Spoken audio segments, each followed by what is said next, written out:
Yeah. Yeah, I was wondering. I was turning on the microphone, so it's the live now. All right, welcome to Rollover. This week we have Giles. A good friend, a lot of people in the room. She's been talking all day long. Hopefully she's not totally exhausted at this point.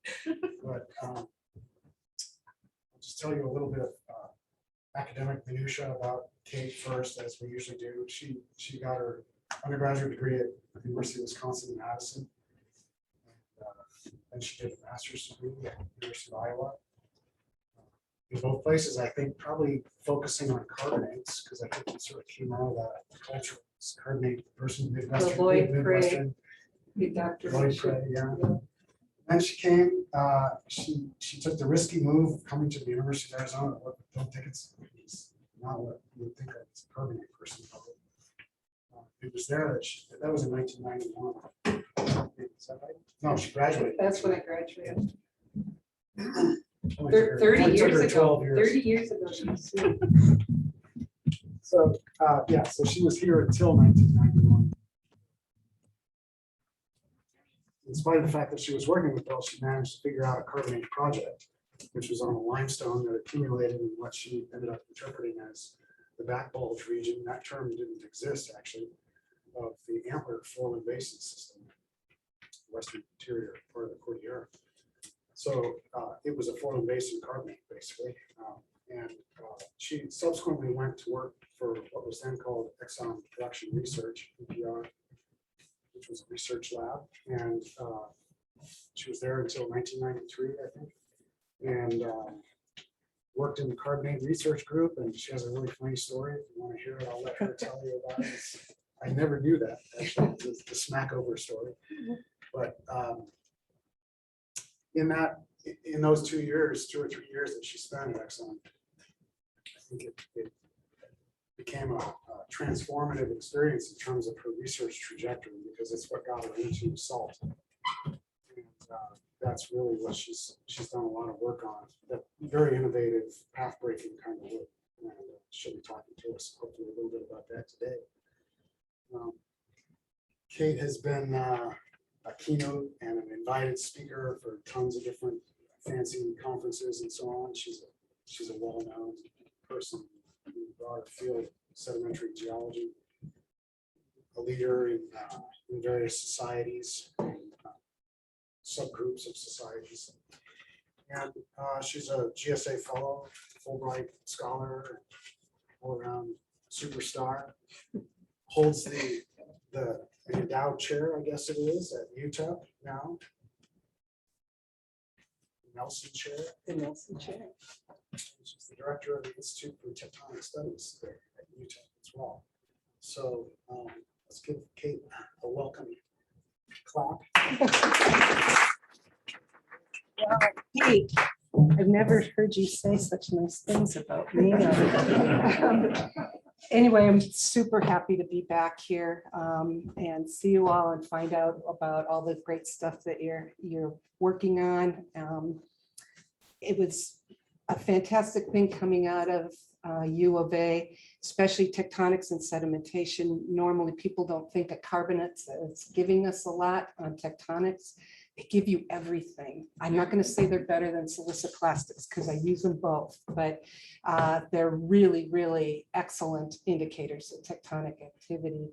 And I got into salt tectonics by trying to understand carbonate reef systems in Mexico that were growing on salt domes. And I figured, if I want to understand what's controlling these reefs and how they're developing through time and why they came and went, they weren't always on top of the diapirs. And I had to understand something about salt tectonics and what drives it. And so I got into that and I've never gotten away from it because it's such a fascinating field and it's developing constantly as we speak. It's a science of salt tectonics is in its infancy and we're making great leaps and bounds. A lot of it coming from the data sets that come from the subsurface from the oil industry. because they make such great traps. So we're getting all our kind of our modern understanding from pretty much coming out of these seismic data sets and well data sets. But we can test a lot of these models and ideas by going to the outcrops. And that's where I come in, is a lot of things have been generated from these big subsurface data sets, but they can't get at the last little details of the small scale stuff on how the sediments are coming onto the diapirs, how those are interacting through time. From that, you really have to go to the outcrops, which is where I come in, what I love. So I've been looking at outcropping salt systems all over the world. And today I'm going to talk to you about the Paradox, because there's a big group here that's very interested in the Paradox. But I'm very slow in coming to the Paradox because it's been portrayed as kind of an uninteresting, sort of boring salt tectonic basin that you basically had a salt layer laid down, you dumped some clastics on top of it, it got these guys up and running as these big long salt walls, and they rose continuously along the whole thing, and then they were buried in the Jurassic, and it was a done deal. Very uninteresting if you're really into salt tectonics compared to what we see, for instance, in the Gulf of Mexico, where it's coming up, it's these big allochthonous salt sheets, and it's gravitational, and it's doing all these incredible structures and really, really interesting salt sediment interaction. So I came to the Paradox, part of it driven with trying to find a salt system that was in the US, because I had been doing most of this work in Mexico. With the ramping of the cartels, I lost that field area almost 10 years ago now. And so I wanted to find something where I could keep up with all the field work, but domestic. So I went out to the Paradox, and let me tell you the kind of things I found. So the idea here with these new paradigms is taking all this vast knowledge of salt tectonics that's rapidly developing from places like the Gulf of Mexico and the South Atlantic and the North Sea, and going back in and looking at the Humpty Dumpty, the Paradox Basin, which is this supposedly real simple thing, and seeing if we can apply any of the new concepts. So that's what I'm going to try and take you through today, where I think we can take these new concepts from the other areas and go back and reevaluate the Paradox. But I'm also going to tell you about some new things that the Paradox gave me that I'm now taking back and applying to these other basins. So new concepts that haven't been really appreciated that came out of the Paradox work. So what's my easiest? Just click.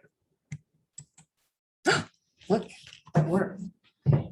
So this isn't me. I went and I conquered the Paradox Basin, and I've done all this. It's a whole army, as they say. It takes a village. I have co-workers at UTEP, Ben Bruner and Rip Langford. Mark Rowan's a consultant to the oil companies. That's a salt tectonics expert. Mark Fisher is a structural geologist at Northern Illinois University that came out of the oil industry as a salt tectonics and structural geologist. Jessie Thompson-Jones at the USGS. Now, she was a postdoc with me, and Thomas Heron was a graduate student that went into industry and still comes back and helps. All these names down at the bottom are graduate students that have worked in one aspect or are working in the Paradox Basin. So it's an army that's been approaching this for probably about a decade. And this photo of the team was out at Gypsum Valley, where we are introducing, these were all going to be new students working out there with Rip and I. And that was in December. It was the last time we could get out there because they couldn't come out during the semester.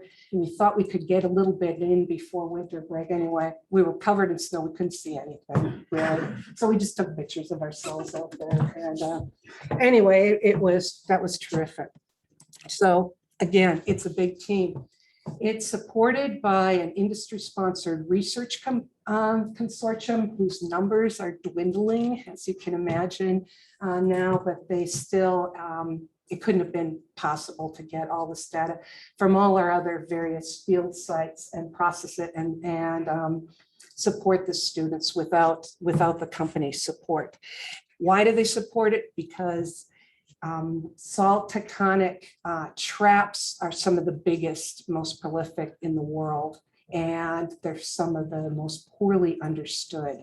So trying to understand the details of what your whole trap system, reservoir system looks like, they're very interested in our outcrop studies that get at that, and still are. So the Paradox Basin, let me give you some basics. Utah and Colorado, it's a foreland basin, one of my favorites. I started out again with a PhD, and Pete, that carbonate was on the forebulge. It wasn't in the back bulge. It was shales. It was restricted shales in the back bulge. Minor detail, whole dissertation. Anyway, just giving you a hard time. So it's created in the Pennsylvania. It's part of these ancestral Rocky Mountain uplifts, most of which are steep-sided reverse faults, but they still load, they still flexurally produce foreland basins in front of them. And the Paradox is an exceptionally nice one. Related to the Uncompahgre uplift, this is all happening late Pennsylvania time. Flexurally making this basin that is restricted. And so we have marine waters periodically fluxing in, evaporating, and we built up this very thick pile of evaporites and occasionally freshening and getting carbonates, and that's the Paradox Formation. This Paradox Formation is ultimately the halite in that system is going to be mobilized, and it's going to make a series of these big elongate salt walls that parallel the thrust front, and they're in this deepest part of the foreland basin is where we have the salt diapism. And so I'm going to talk a little bit more about that. So the key thing, I'm making that a very simplistic model here of the 4D restricted basin where you're getting clastics coming off the Uncompahgre. We do this little Shazam thing into halite dominated system, going in, grading into kind of mixed carbonates and halite, and then getting over the forebulge and into the back bulge area, just into our big carbonate systems. These are mainly shelfal phyllioid algal mounds, and they're great traps and reservoirs kind of in the distant part of this. So very simplistic idea here of these transition zones. In reality, the Paradox time formation was during the Pennsylvania in the height of glacial eustasy. So we're periodically freshening up this restricted basin, cutting it off, freshening up, cutting it off. So these deposits here aren't these Shazam facies transition. It's a bunch of layered cycles. And so real different on that. It depends on who you talk to, how many of these cycles there are, but each of the cycle is a glacial eustatic rise and fall, rise and fall. And it makes these facies transitions. Ultimately, the basin fill then is layers of these anhydrite to silty dolomite to the black shale, which is the source rock. Coming out of it, carbonate, anhydrite, halite, potash. Okay, so increasing restriction. Then we flood again, open it up, and go through these cycles. Again, in the Paradox Formation, 32, 26, it depends on who you talk to. You can see that some of these evaporite cycles go up into the overlying formation, which is the Honecker Trail, which is mostly carbonate. So you're really seeing the basin open up and freshen up and being open to the open ocean throughout most of its time. It also started out pretty open. So the early cycles are much more open. You see no halite or anhydrite, just nice glacial eustatic cycles. And then this paradox time is the big restricted portion of it. So my key point here is that salt diap here, if you want to put it as the mother bed horizon, aren't just big thick piles of salt. They're intercalated with all these other depositional systems. When the salt starts flowing, these lithologies go with it. Okay, so you expect to find these in your diap here. And that's a new finding that, especially based on the Gulf of Mexico, where the diapirs are supposedly very pure, the thought was there was not these layered evaporite sequences in these inner beddings. And now we're finding out, well, the geophysicists blended those images of the saltifiers to get rid of anything that would have been reflecting, any of these black shales, dolomite. They thought that was noise. So they purposely would work it so they get rid of that. Now we're realizing those things are there. And you know why we're realizing? Because they drill into them and they're expected to be drilling through pure salt, and they're hitting all these other things, and a lot of them carbonates and shales, and it's a huge problem, and it's a big drilling risk. So now the geophysicists are told, don't get rid of that stuff. We want to know where those reflectors are in the diapir. So that's one of the lines of research that I'm really trying to understand is intrasalt lithologies and inclusions. And I'm going to talk about some of those that we find in the paradox salt diapirs. So the old paradigms, and I'm not meaning this to be old-fashioned, a lot of these will just stand, but I want to go with some that are new reevaluation of the outcrops and the geometries is giving us new ideas about this. So this is a cross-section of the series of salt walls in the paradox and the formations that fill them from Treadgill. Back in 2011, this was a very fundamental paper, really fantastic stuff. He used a lot of seismic and well logs and outcrop data, and he really pulled together a fantastic cohesive view of the Paradox Basin. But let me point out one of the things, and Bruce is okay with this, we're really good friends, so he realizes this was an issue. This Honaker Trail, Pennsylvania Honaker Trail, you see on each of these salt diapirs, it's symmetric. He has that coming way up the sides of the diapirs. And if you look at this seismic, this stuff is just fuzz. You cannot see these beds coming up. One of the problems is really steep beds up against salt are very hard to image. Okay, so the oil companies have been, and that's where the traps are. So they really want to see when these beds actually are coming way up the sides of the diapir. So one of the things I was interested in is this Honaker Trail should be pre-kinematic, i.e. it's before salt diapirs started to move, and or the salt started to move and form the diapirs. And they're just symmetric, just flapped up along the side. So that's one of the things I'm going to focus on understanding. Part of also why Bruce did that is if you look at outcrops and maps from Castle Valley, Onion Creek, and Moab Valley, and actually all the different diapirs, there are mapped carbonate lithologies in the diapir right up against the edge that the mappers didn't know what to do with. They weren't lithologies they thought should be in the paradox. And so they mapped them as the nearest available carbonate to the paradox formation, and that's the Honaker Trail. Okay, so they just mapped those as Honaker Trail. What else are you going to do with it? Because the rest of these, the younger sediments are dominantly siliciclastic. So the only big carbonate unit is the Honaker Trail. So he was constrained by that. It's like, I've got Honaker Trail up at the surface. I've got to bring these things up all the way up. So part of our research as has shown that some of those Honecker Trail in the Diapier, it's not Honecker Trail, so you're not stuck with having to make these symmetric and bringing the Honecker Trail up the side.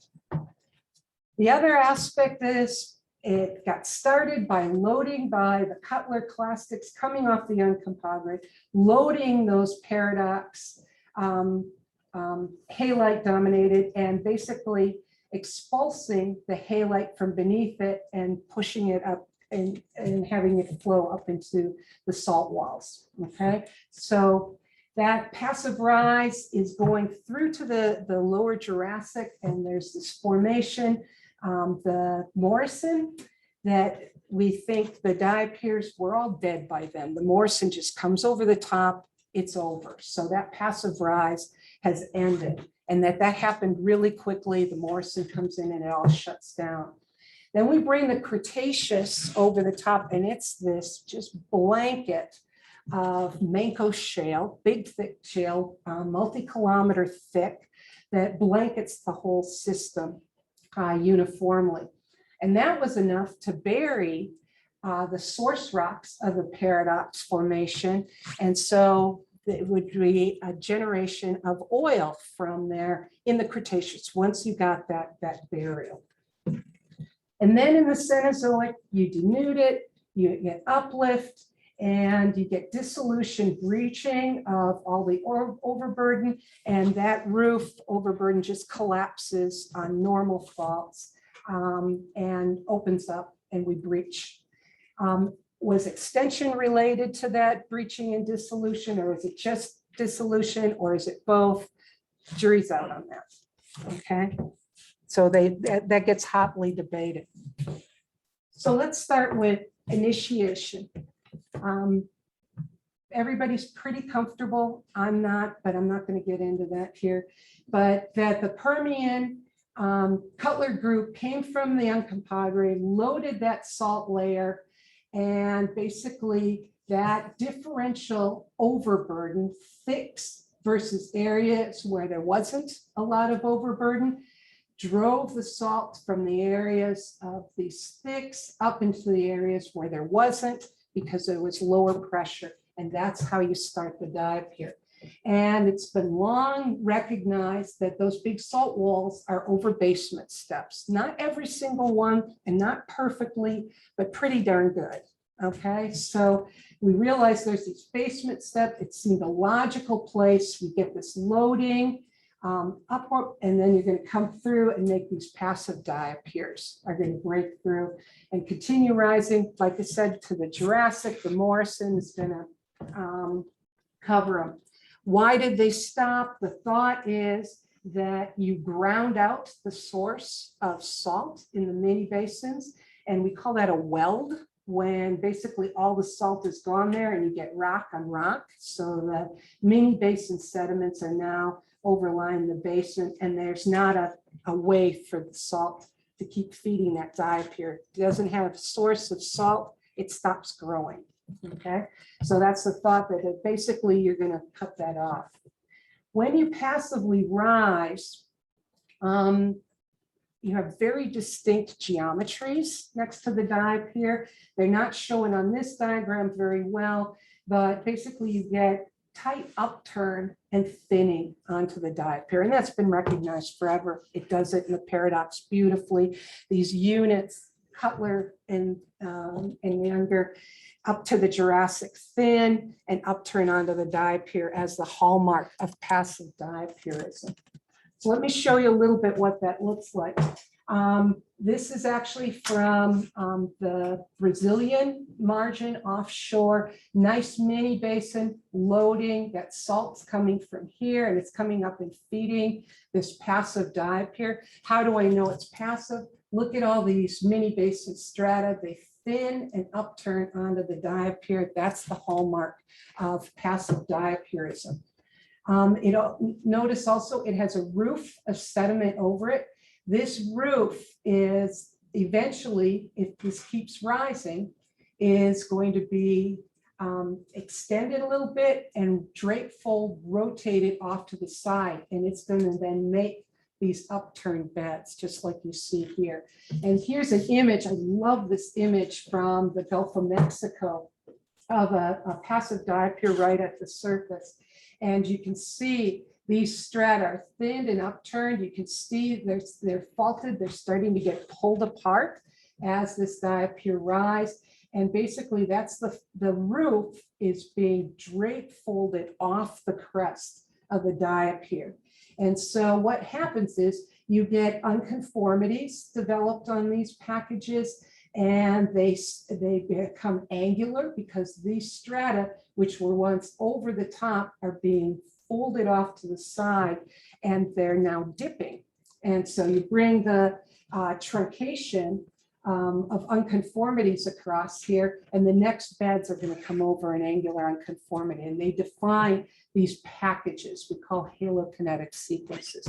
So my point here, the big deal about that is to be a passive diapier and be recognized as one, you have halokinetic sequences. So we can document the time period and what units are actually reflecting passive rise if they have halokinetic sequences. And that's part of what we went in to look at, is how long can we see those halokinetic sequences developed on the diapiers. So a little bit about their geometries and this idea. Again, here's this roof. These strata are thinning up onto the high of the dome of the diapier. And as this continues to rise, these are sinking, and that sinking and folding, the sinking is driving the folding. Just imagine this roof panel is attached to this big, thick mini basin section. And as that sinks, this little flap of roof is just going to go right with it and rotate right off the top. So that's the idea here. And generating an unconformity, bringing strata in, and you have these nice angular unconformities developed, and these packages that we call halokinetic sequences. And they're beautifully developed again on passive diapiers. You can see them typically imaged really nice. This style is called a wedge. It's a big wedge of sediment that folds over a distance of about 1 kilometer from the diapier, and it's drape folding. And here's this roof that's progressively being drape folded off to the side. So again, the importance there is you got those, you have a passive diapier. That's the hallmark. That's the relationship we're looking for. So new paradigms, I'll just set this up relatively quickly. Diapier history. Diapism, we have the age that it's starting and ending, and the blue is what we've always thought. Again, starting with the loading by the Cutler, ending, before or during Morrison, but certainly over by Morrison time. And in this study, we're putting it back to Honecker Trail time and carrying it up through the Morrison, except locally, we're going to see some younger upturn and continued diapism. Burial, we used to think those things were completely buried in one instant. What we're finding here is the diapirs are being partially buried for a really long time, starting back definitely in the Triassic, but we can push back. This diagram needs to be modified. We have Cutler time where we can see the Cutler is actually burying the diapier. So it's in pulses. You're burying different parts of the diapier, these big long salt walls, for a really long period of time. So burying them over 100 million years instead of what's been thought of 1 million or 2 million years. Bam, they're covered. This is progressively burying them. And then the idea was that we saw this late stage Cenozoic breaching, unroofing, and we got this crestal dissolution event and collapse. We're seeing evidence for a whole series of crestal dissolution events throughout the history of the rise of the salt wall. So I'll show you some evidence for that. So things that we use to get at these changes are a series of features that have names that come from mostly from diapirs in the Gulf of Mexico or the South Atlantic, those studies where they've been recognized. And now I'm just taking those names and applying them to structures and features that have shown up on cross sections and on maps for many, many decades. We just never called them these names, and these names have very specific salt tectonic connotations. So I'm applying that connotation to these features and understanding it. So list of these features: mega flaps, establishing that we have carbonate cap rock. That's going to be that Honecker trail, partly how we're going to get rid of it. Non-evaporite inclusions, that's going to be how we're going to get rid of some of that Honecker trail. That you had doming and radial faults, that you had these things called counter regionals and expulsion rollover geometries. And then this last thing, these burial wedges that are basically halokinetic sequences that were never drape folded off the top because the diapir stopped moving. So they get arrested in place. So I'm going to concentrate on Gypsum Valley salt wall, which is all BLM land, so we can get all over it. And so we concentrated our studies there, and we can see all of these things there. So I'm going to take you through what each of these different features are, but I'm going to bring you back to our main examples are going to be from Gypsum Valley, which is one of the more distal salt walls that's in Colorado. And again, here I've got these little cross sections, our mega flap, counter regional faults on here. Burial wedges, and I'm going to take you through kind of the details of these, but again, mainly using Gypsum Valley as our example. So what's a mega flap? Okay, it's one of these, like Bruce Chudville showed, that Honecker trail, where you have a basinal, base of your mini basin unit that's coming way up the side of the diapir, multiple kilometers. Okay, and they were first defined in the Gulf of Mexico, mostly post-drilling, because they're really hard to image because they're right up against the salt diapir.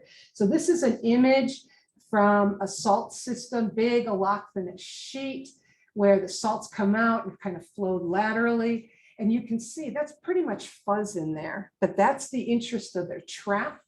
And they thought pre-drill that these basinal units just came up and stopped right along the diapir. And they were heading for this red unit as a target. So they came in and they drilled, went in looking for the edge of salt. And this is post-drill. They got in there, and what was where they were drilling for, where they were hoping they were going to hit these units, they got this green unit. Okay, and that green unit comes way all the way up the side of the diapir, and they weren't expecting it. It was huge drilling problems and a total failure. Okay, and cost millions and millions of dollars, makes them look pretty bad. So everybody got really skittish because this is where they're drilling. What if we run into another one of these mega flaps? So it became very important to interpret, where are the mega flaps? How do they form? Why are we getting these things way up the side? And you can see post-drill, they don't have it on the other side. Okay, so that mega flap isn't on the other side. It's just this side that it is going up. So understanding what those are. So we have beautiful mega flaps in the Paradox Basin. It's those Honecker trails that are coming up, but not on both sides of the diapir. They're only on one side of the diapir. They truly are a mega flap. And it's on the south side of the salt walls. We have that Honecker trail and part of the non-evaporite paradox and part of the Cutler coming way up multiple kilometers, two plus kilometers up the side of the diapir. They're not on the other side. Okay, so that's a key thing. That Honecker trail doesn't come all the way up the diapir on both sides. It is there, just on one side, and it tends to be the south side of these salt walls. So here's the one at Gypsum Valley. These cross sections are little line drawings from really lousy seismic, but they still won't let me show the seismic or keep the seismic, so I can only ever do the line drawings. And here's the outcrop of it. These Paradox shales up at the surface, they're the base of the megaflap, then they're Honaker Trail. And then you see these younger Jurassic and Triassic units onlapping and thinning and coming onto the system until you get the Morrison overlapping these vertical beds of the megaflap up at the top. So really interesting relationship. How we see this forming is you start out with just a salt pillow. And we talk about rotation of that starting when you break that roof, and this Honaker Trail, which is the blue here, would have thinned over that salt pillow and extended and come down the other side. But when we break this, and we're going to start passive diapism by breaking that, this both sides, it doesn't break symmetrically so that both sides just rotate off and drape fold. It's single-sided, and that's what we call this single flat active diapism. This side is a fault, and this side is the whole roof, and that whole roof is going to rotate off the top of the diapir. So it's understanding halokinetic sequences where we showed you pretty much they look symmetrical, the roof just drape folding. What if you don't have symmetrical drape fold? It's very one-sided.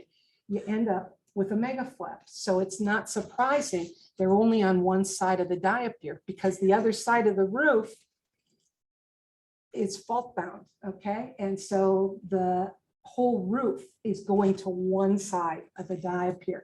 So that's conceptually taking new ideas of how these form and what they represent in terms of the evolution of the salt diapism to understand how you want to draw those cross sections when your seismic is really blurry and you can't really see those units.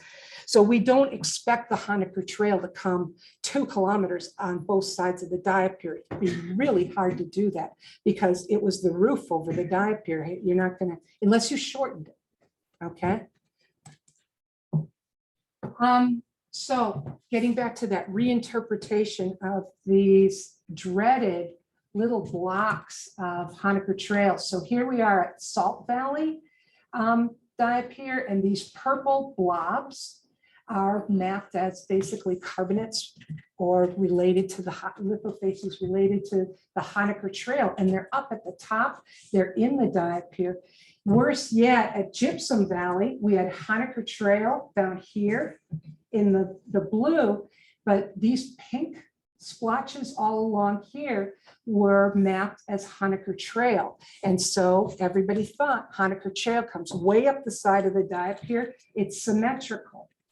So we've gone back in and interpreted this Honaker Trail's legit. It's that mega flap I just showed you, okay? And so Honaker Trail coming way up the side. This Honaker Trail we've reinterpreted, okay? And we reinterpret it as Carbonate Cap Rock. So Carbonate Cap Rock, what are we talking about? Most cap rock is gypsum or anhydrite, dominantly anhydrite. So the idea with cap rock is you dissolve the salt diapir, which has all these lithologies in it. You dissolve the halite and it leaves behind an insoluble residue up at the top where your groundwater system or your subaerial water system is dissolving the halite dominated diapir. So it leaves this insoluble residue that in most evaporite systems is dominated by anhydrite. So that's our typical cap rock. If you bring hydrocarbons in contact with that anhydrite, it carries sulfate reducing bacteria that break down the anhydrite and they're going after the sulfur and free up the calcium. and there's lots of carbonate in the system. And so you precipitate calcite or dolomite. Okay, dolomite's a bit of an issue, but dominantly the modern it's these microbes in this trap, essentially hydrocarbon trap, that are altering the system and precipitating the carbonate. So the previous ideas of this, it's been recognized from the Gulf Coast salt domes have carbonate cap rock associated with it. It's thought to be a one-time deal, and that this cap rock of anhydrite and calcite just rafts up with the diaper as it rises. So one of the things we've realized is we get carbonate cap rock, but we also find it drape folded with the rest of the strata off to the side. So those events of cap rock, they're events. It's not this long-lived, pillowing up and rafting of the cap rock through time. So at Gypsum Valley, these carbonate units down here are up against evaporites of the Paradox Formation, and then the Chimney Formation is bounded on the other side. And so what are you going to do if you're mapping? You got Paradox evaporites, you go to the Chimney, and you got a carbonate. What's the stratigraphic unit in between? It's the Honaker Trail. Interestingly, they were okay with that because they saw all these laminae and crinkles in here, and they just assumed these were microbial matte facey stromatolites, essentially. Honaker Trail has almost no stromatolites, by the way, if you see it in outcrop in its natural stratigraph. But they were okay with that. It's just stromatolite carbonates of the Honaker Trail, weird facies by the diaper, so what? Let's let it go. So what we were able to do is never in here, this is an unusual facies for the Honaker Trail. It's interbedded or intercalated with the gypsum, which is odd for the Honaker Trail, but it's never interbedded in the stratigraphy to the sides of the diaper anywhere we see it. So we can't trace it to the outboard stratigraphy. Which you'd expect coming away from the diaper. You'd trace that Honaker Trail bed right away from the diaper. You can't. It's only at the edge of the diaper or right at the top. It doesn't have any fossils. It doesn't have any sedimentary structures. The Honaker Trail is another glacial eustatic cyclic system of clastics carbonates. There's no clastics in here. There's no interbeds. There's no facies that we recognize as Honaker Trail.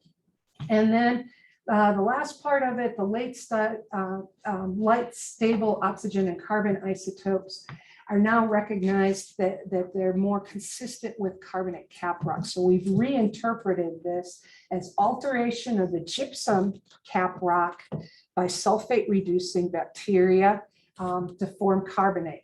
These carbonates are full of dead oil. So we know the oil's been in there and affecting with it. And then the last part of this, these carbonate lithologies are reworked into the onlapping Chimney. So we know that this was in place before the Chimney was deposited because it got a hold of this at these big regional unconformities. The diaper was exposed. It eroded this carbonate and dumped it in the fluvial channels of the Chimney right next to the diaper. So look at some of these lithologies of these cap rocks from Gypsum Valley. So these are slabs showing the gypsum layers. You can see they're not layers anymore. They're really contorted.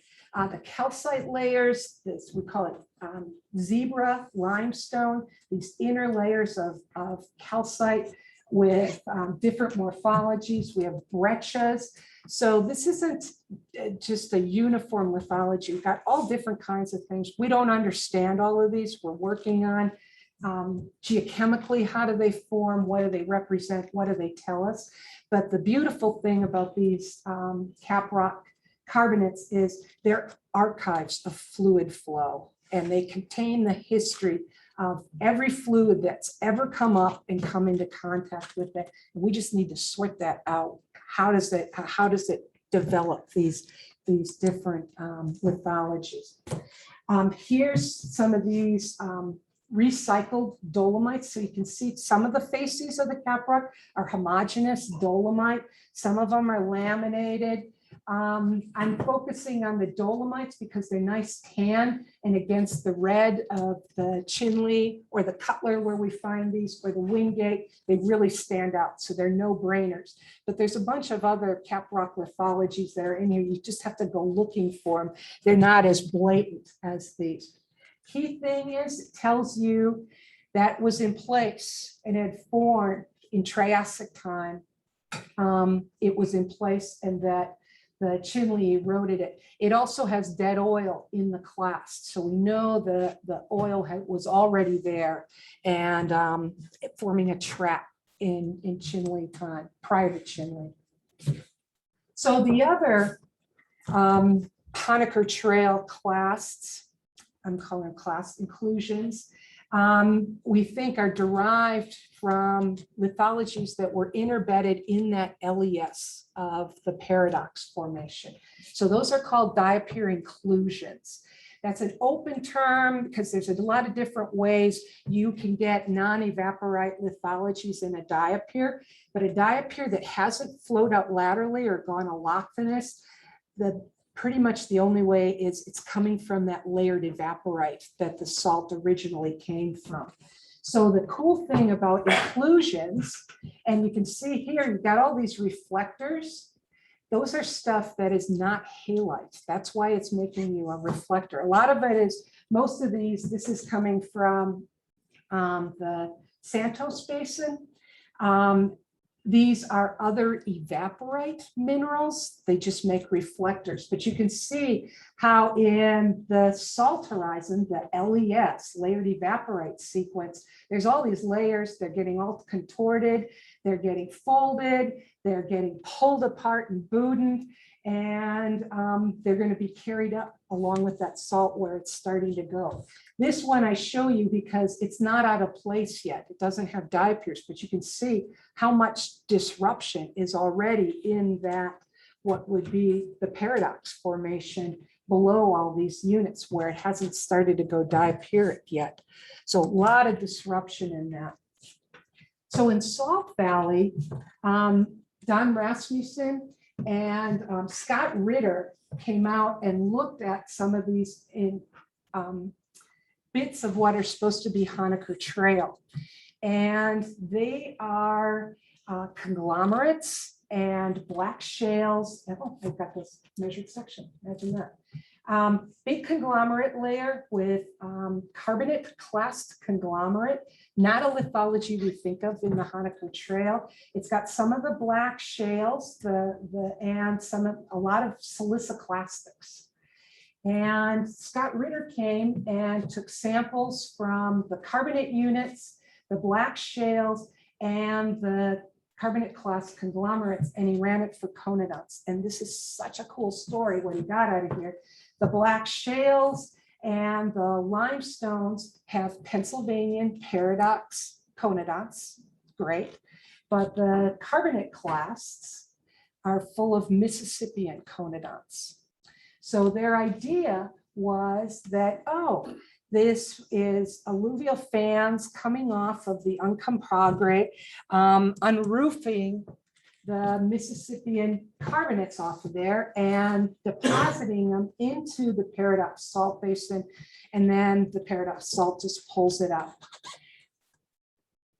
I just went out just before Thanksgiving and looking at the details of these, and the carbonate clasts in these conglomerates, some of them are a meter across. They're huge blocks. They're huge blocks. The conglomerates aren't alluvial fan channelized deposits. They haven't gone by turbulent flow. They're debris flows.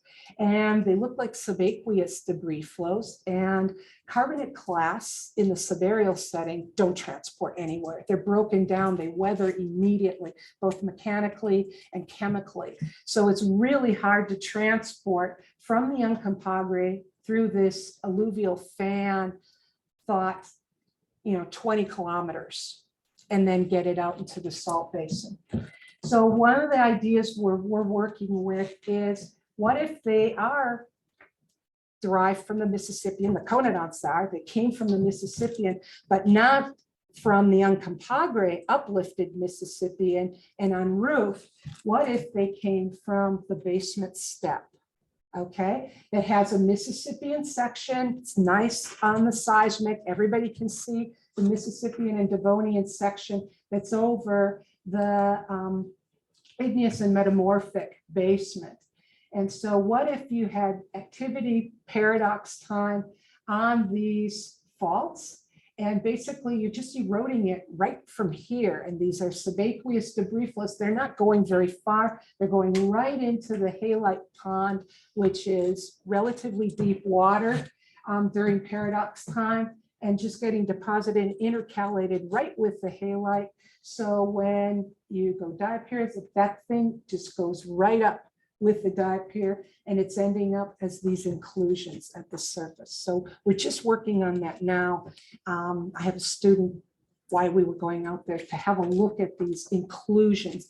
And the key thing about the inclusions is they tell us something about what's happening at depth and the paradox formation that we can't see because it's not exposed at the surface. But these inclusions are telling something about what was happening there at depth, and i.e.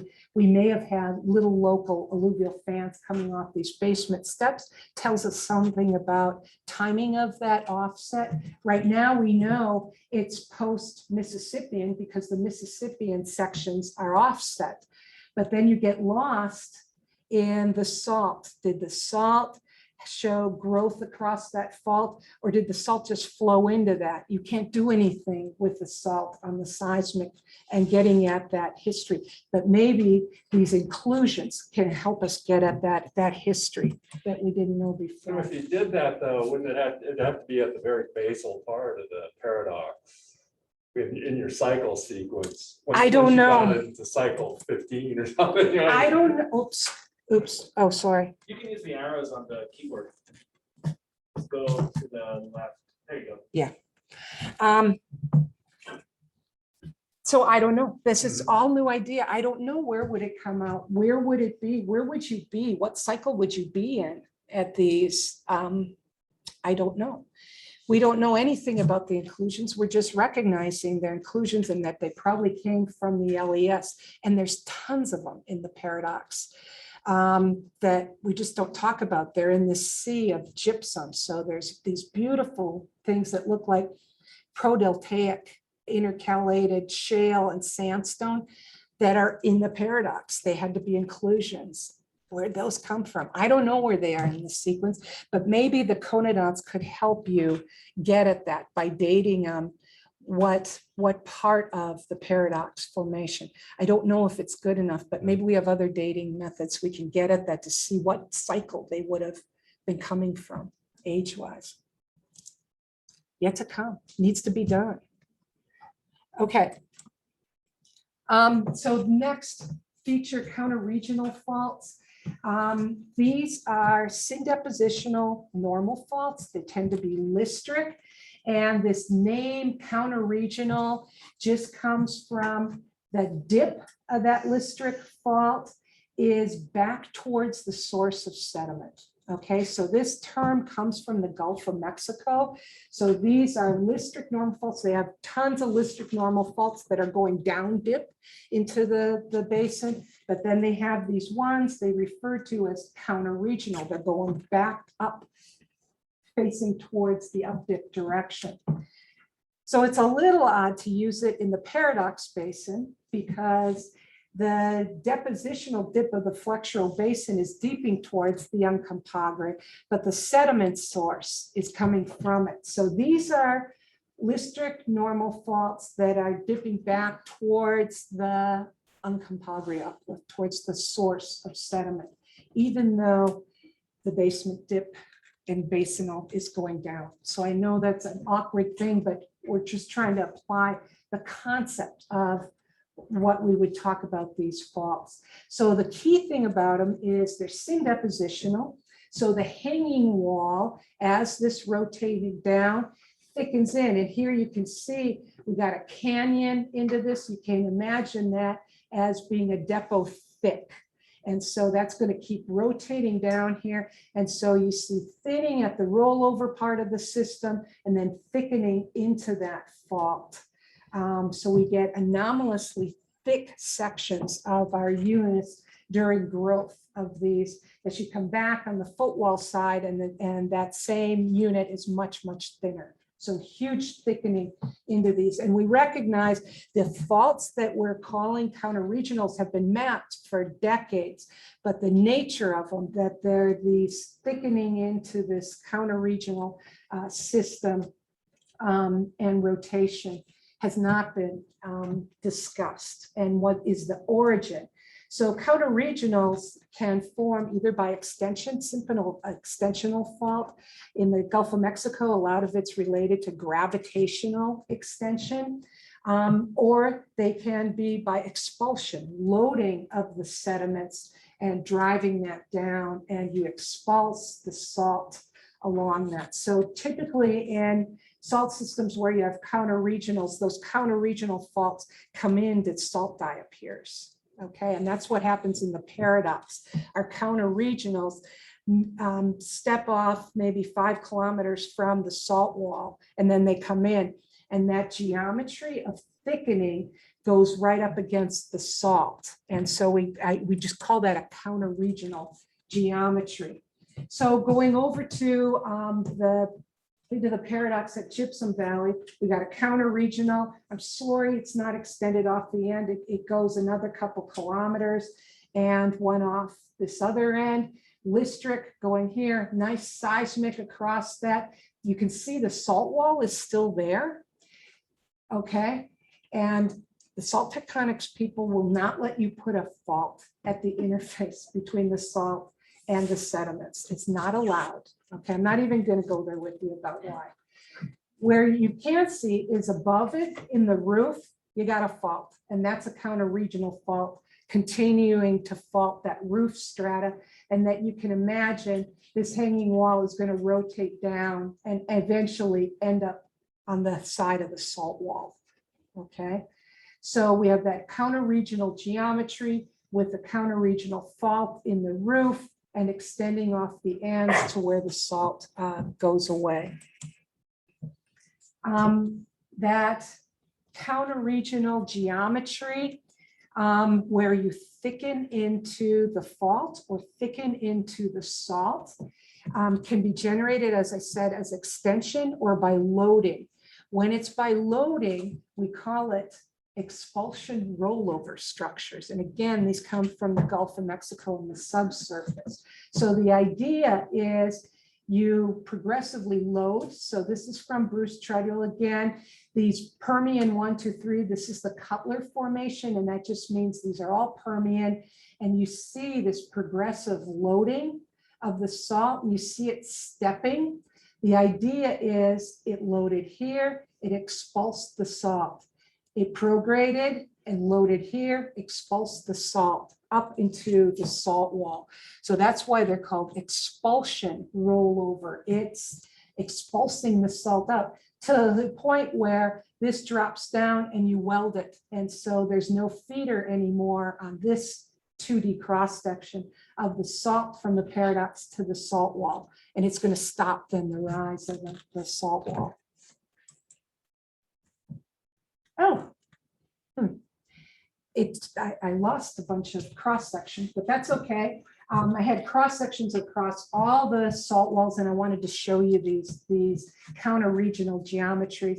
And at least it preserved my favorite, which is Paradox Valley. Look at this beauty. Look at that thickening into the salt wall and that geometry. And off the ends of Paradox Valley are the counter-regional faults, and it's showing you this thickening rotational geometry along the side of the salt wall. And most of them show that.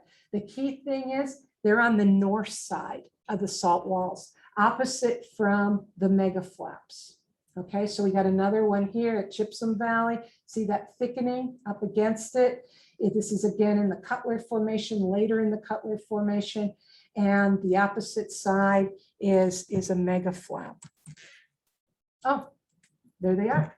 I don't know how I did that, but cool. We can look at them. Sinbad, nice relationship there. Opposite side, Sinbad, mega flap. Same thing here, Onion Creek, Rollover, mega flap on the other side. Isn't that cool? It's starting to go together. I don't know yet why they go together. And my salt tectonics expert, Mark Rowland, won't let me make that association, but I'm like, it happens like every time. The mega flaps are on the opposite side of the counter regionals. Last thing I want to talk about are radial faults related to doming of the salt wall. You get tensile stress. It sets up these faults that go out perpendicular to the edge of the diapier. And when they're rounded, they radiate out, thus radial faults. So the key thing about radial faults is they're not telling you, they're not saying it's a diapier, they're just saying doming. Okay, so you could cause doming by squeezing the diapier related to a contractional event. So it's not just passive rise, but they're also the hallmark of passive rise when you're doming. So you get radial faults and what they cut, helping you distinguish the timing of doming in the basin. So in Gypsum Valley, we have radial faults on both rounded ends. They tend to be counted at the rounded parts of diapiers, not along the parallel salt wall, because those parts aren't doming.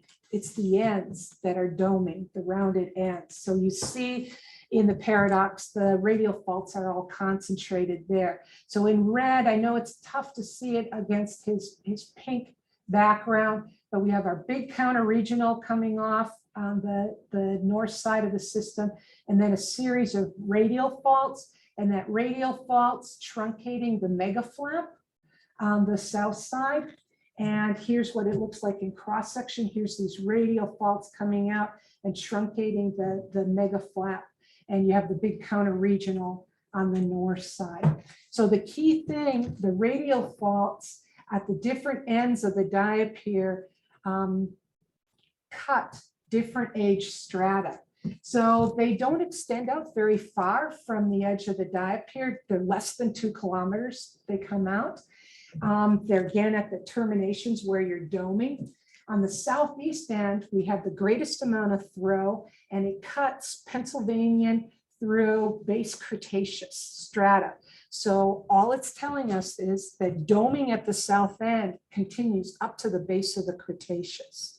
Okay, on the northwest end, much less throw, and they cut only to the Jurassic Morrison level. They don't cut up. Part of that is lack of outcrop of younger units in the vicinity of the radial faults. Okay, that's part of it. But they also don't cut all the way through the Morrison that's exposed there. So I'm comfortable with saying doming had ceased by Morrison time there, or it corroborates the idea of doming. And then last, I'm sorry this is going on, I was getting excited, but okay, I'm finishing up. Radial wedges, last thing. They're panels of those halokinetic roof strata that are preserved on top of the diapier. And so what they're telling you is the diapier was rising, you were developing halokinetic sequences, but it never continued to rise and rotate those wedges off the top.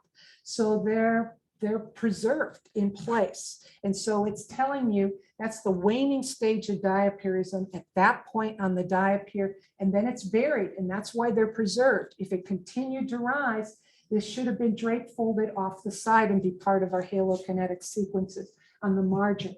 They're preserved in place, telling you that the diapier was ending there.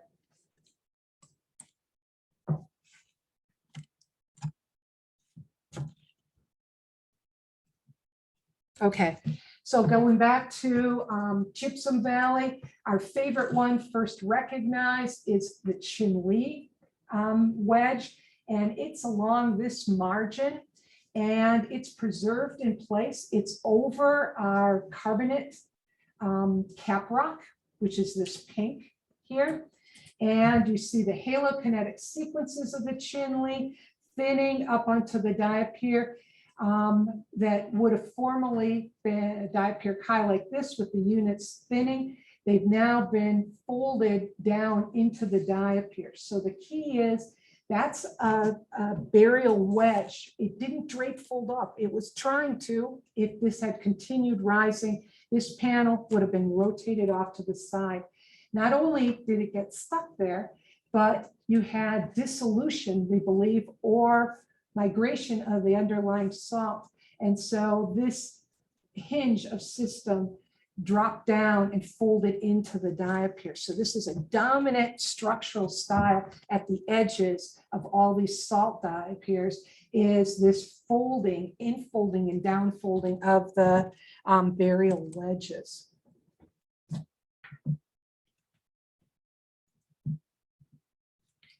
So here's a map of Gypsum Valley, and each of these colors are a different age burial wedge. And you can see Little Gypsum Valley that had the short radial faults that only penetrate up to the Morrison level, have burial wedges that completely cover it by entrada time.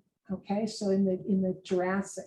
So the key thing, progressively, first we started here, Triassic Chimney we buried, then we went to the other side, made a burial wedge in the green of the Glen Canyon, then came in and finished off this end of it by entrada time.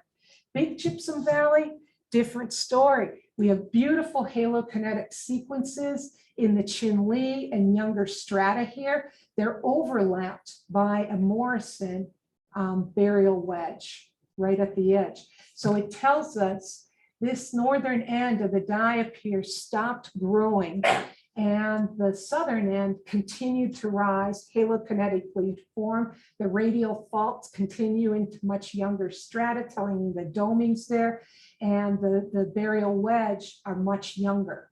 Okay, so just on Gypsum Valley alone, we got 80 million years. It took it to bury 80 million years. That's a really long time to cover up a diapier and let it sit there and keep growing and moving around. Oh, sorry. Okay, I'm going to skip past these. This is a reconstruction of these burial wedges on either side. So we did the Chimney first, then we went over to the other side. And through time, you can see these burial wedges are getting covered by the Morrison, and then downturn and rotation in the latest part of the Morrison and upper part of the Morrison system. So you can see you're getting subsidence into the top of the diapier and rotation of our burial wedges, probably either related to migrating of the salt out of here or dissolving it. We don't know which. Okay, so with this, back at this idea, the halokinetic sequences of the burial wedge get arrested in place and then dissolve or migrate the salt out, and you get downturn and the younger sediments, this becomes a depocenter on top of the diapier. Okay, an example of this, we first defined these and recognized them in the Paradox Basin, so that's my excitement. We can now go back and look at salt walls in basins all over the place. This is the Pre-Caspian Basin, and look at, here's one of these burial wedges, and see how it's been rotated and downturned, and the younger sediments is now a depot center on top of the diapier. So our model that we got from the detailed studies from the Paradox can be applied to these other. And the thing is, these are huge traps. They're oil traps. They're called horn traps. They're horns on the edge of the diapier. And nobody's ever really dealt with how do they form, what do they represent. They just drill them because they're nice bumps. And they produce every single time, pretty much, in the Pre-Caspian. Okay, so all these features we recognize at Gypsum Valley. The megafleps are on the south side. The counter-regionals are on the north side. The distribution of the Triassic carbonates seems to be where there isn't Moenkopi present. Get into that later. And well, later studies, not you guys tonight, but that's for another day.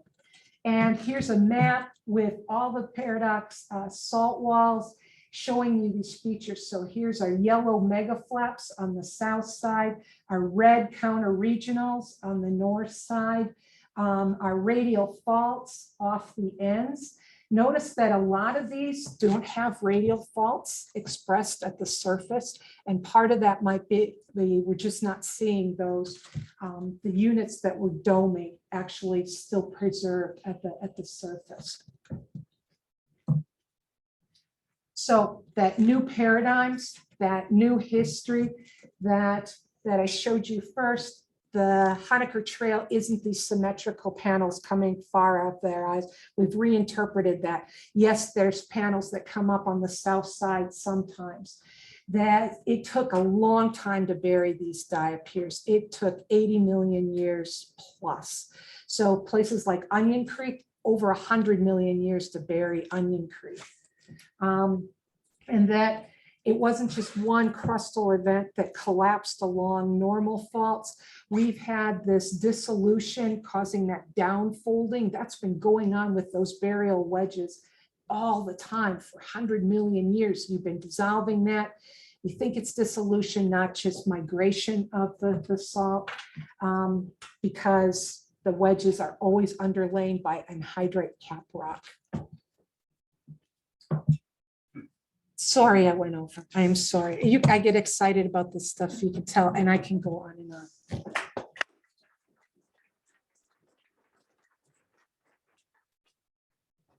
Well, so it's not questions, right?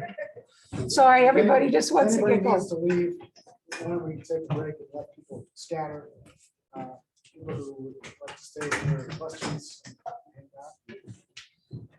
Actually, I'm gonna start off with some questions on the chat, actually. There are 2 questions. So the first question is, why are the flaps asymmetric and isolated to one side of the diapier? This was in the middle of your talk, so maybe you've addressed some of that aspect. And that's from Mike Conway at the Arizona Geological Survey. Hi, Mike. Should I go ahead? Yeah, please. Okay. So, Mike, the idea is that the flaps were formerly the roof over the salt, and that you asymmetrically cut that flap. So most of the halokinetic sequences, the idea is you cut it right in the center sort of the diapier, and so that roof just uniformly symmetrically rotated off. In the case of the mega flaps, it's asymmetric. You're taking the whole roof is going to one side and drape folding off. The flaps by drape fold is just one way you can create those. The other way you can create those is by shortening and basically thrusting that thing up the side of the diapier and rotating it up. Great. We have another question from Christine Ullman. Christine's question is, the Morton Salt diapier near Goodyear is reported to be 99% NaCl. Is that more likely to form a diapier than more mixed groups of halides and gypsum?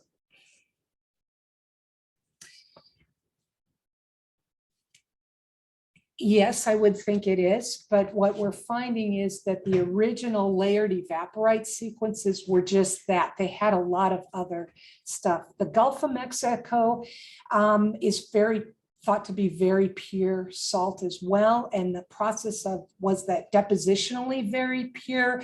Was it somehow you dropped out the other lithologies as it rose and left them behind, basically like they sink? Or just get left behind? That's another hypothesis. And the other third is that we don't realize how dirty the Gulf of Mexico salt actually is, that it probably has a lot more of this. And I'd say that with, we see very dirty salt, i.e. there's a lot of stuff in it and it's happy to make diapiers. Whether that slows them down and makes them not go into, I don't know. That's part of what we need to understand, the layered evaporite sequences and how diapirism deforms those and how much control that has. In its infancy, wide open field. We don't have very much on that at all. Other questions?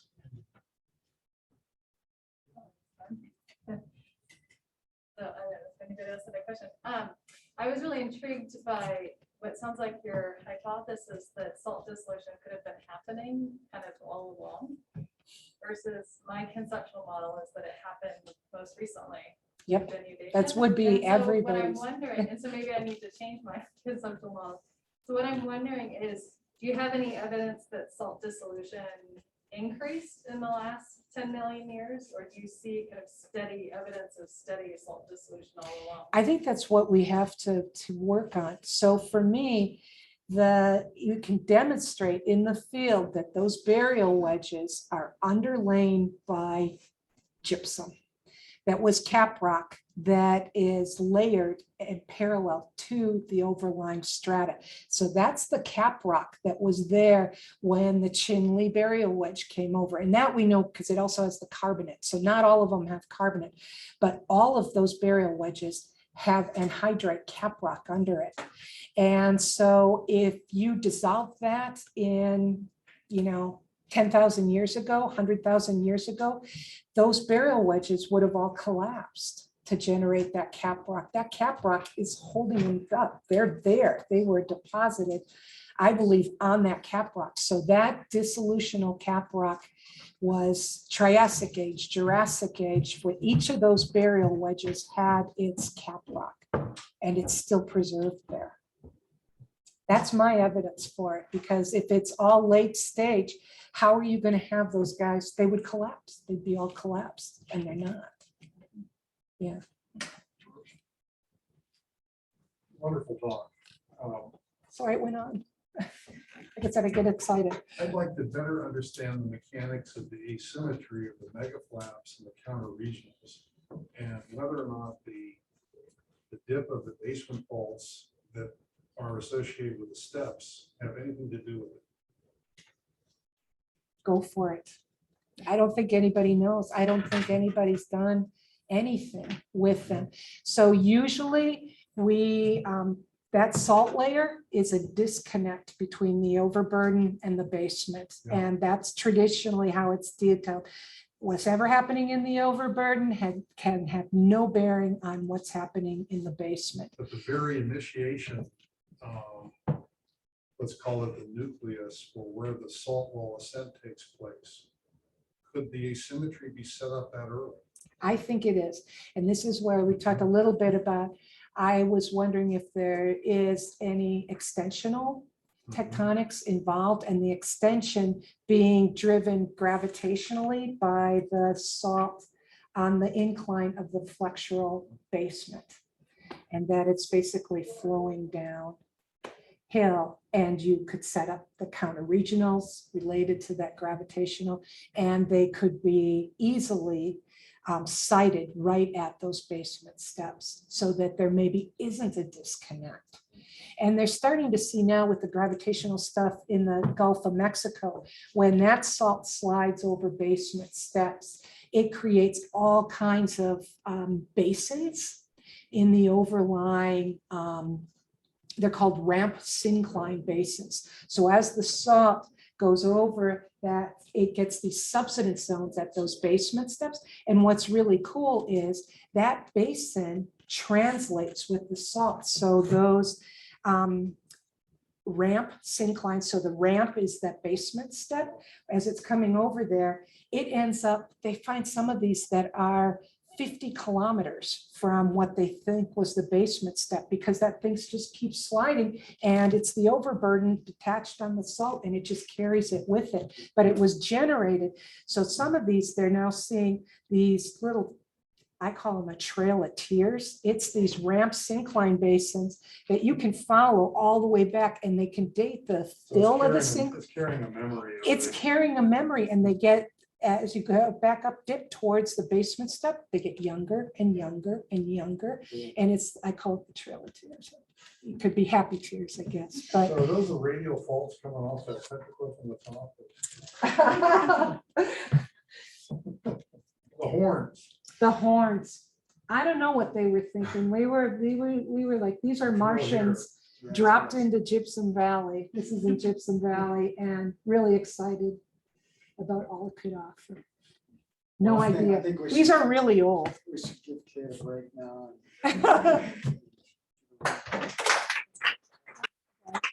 Thanks for going the distance. Rearrange the tables the way we usually do on that. I don't know how they're supposed to be. It has to sort of go like this. At right angles. and Oh. pair up with each other.